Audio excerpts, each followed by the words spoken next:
When you start a band, there are kind of two things that you could start a band for. A, to be successful, or B, to be happy. Generally, those two avenues tend to have completely different decisions made within them, and we're going to kind of discuss that today.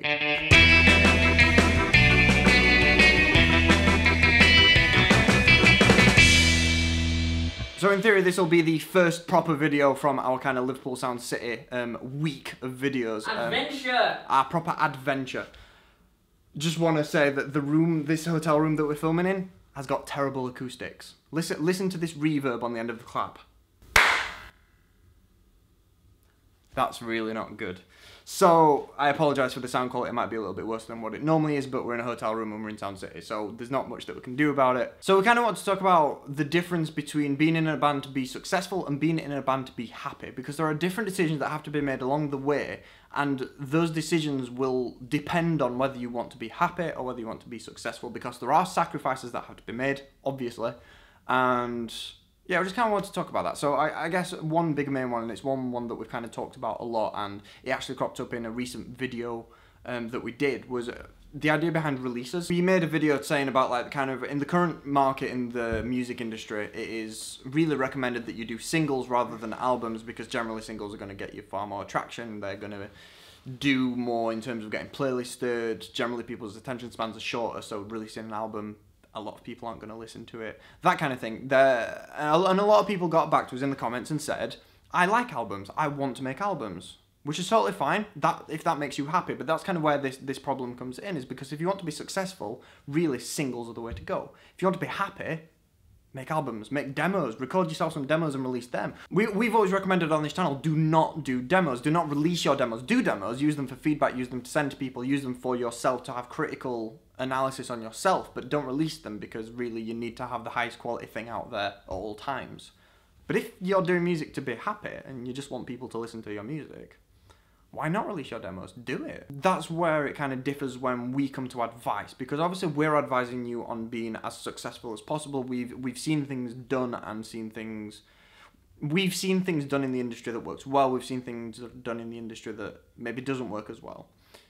And we advise based on that. We advise based on what we'll do best in terms of fan growth or earning money or anything like that. But that doesn't necessarily mean that that thing that we're teaching will make you happy. Another really common one would be gigs. We recommend don't do a lot of gigs. Maybe in your hometown, do a gig every 3 months, a gig every 4 months, a gig every half a year in your hometown, so that anyone who wants to come and see you will come to one specific gig, which means that a lot of people are there and it's a full gig and the entire thing's better. But if you just want a gig, if it makes you happy to gig, why not gig every week? Why not gig twice a week in your hometown?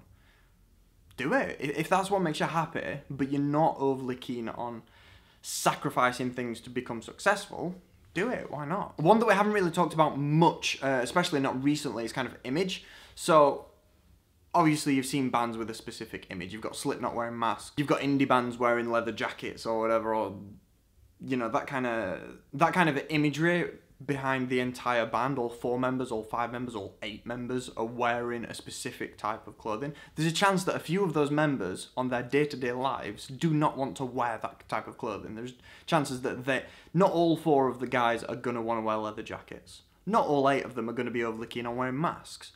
But there are kind of sacrifices that you could make to ensure that as a band you become more successful, because an image that people will either connect with or just remember is a really powerful thing, especially within music, because really visuals in music are actually really important, like artwork, like branding, like clothing. That's not to say that if you just want to be happy, just wear whatever you want. Yeah, that's fine. If you've got your drummer wearing a leather jacket, but you've got your singer wearing a polo, and you've got your guitarist wearing a button-up, and you've got your bassist wearing just a normal t-shirt.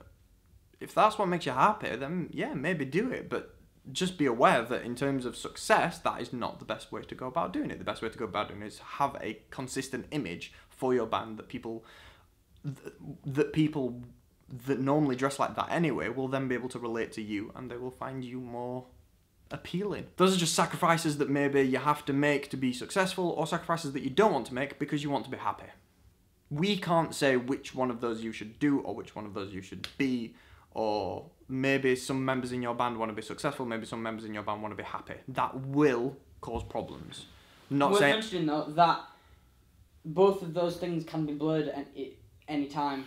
Yeah, there's no hard doing it for happiness or hard doing it for success. There are compromises that you can make on either side depending on what the subject is. And sometimes doing it for success is the same as doing it to be happy. Sometimes, especially if you value success, that will make you happy anyway. So maybe those sacrifices become worth it, provided that they do actually work and you pull something off with it. Yeah, there's no concrete thing here where we should say, oh, you should do it for success or should do it for happiness or whatever, because we're always going to advise for success, because that's kind of, I don't know, happiness is always going to be not relative. Subjective. Yeah, happiness is always going to be subjective, and success generally isn't overly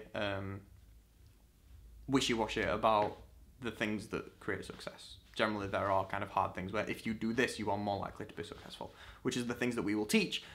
But you don't always have to go with what we teach, because if you're happier doing something else, do something else and be happy. So this week we are in Liverpool Sound City. If you're watching this on the day of release, there should only be one other video out from this week. If you are watching later in the week, there should be a lot more videos. We're doing one video per day up until Saturday. So I will link on the screen right now. You can go check out the playlist and see all the videos that we've made this week in Sound City. There's going to be some advice, there's going to be some diary type stuff. Check it out. Hope you enjoy it. Sorry about the bad quality in the room. Maybe in post I've tried to fix it. That was good though. Terrible. Yeah.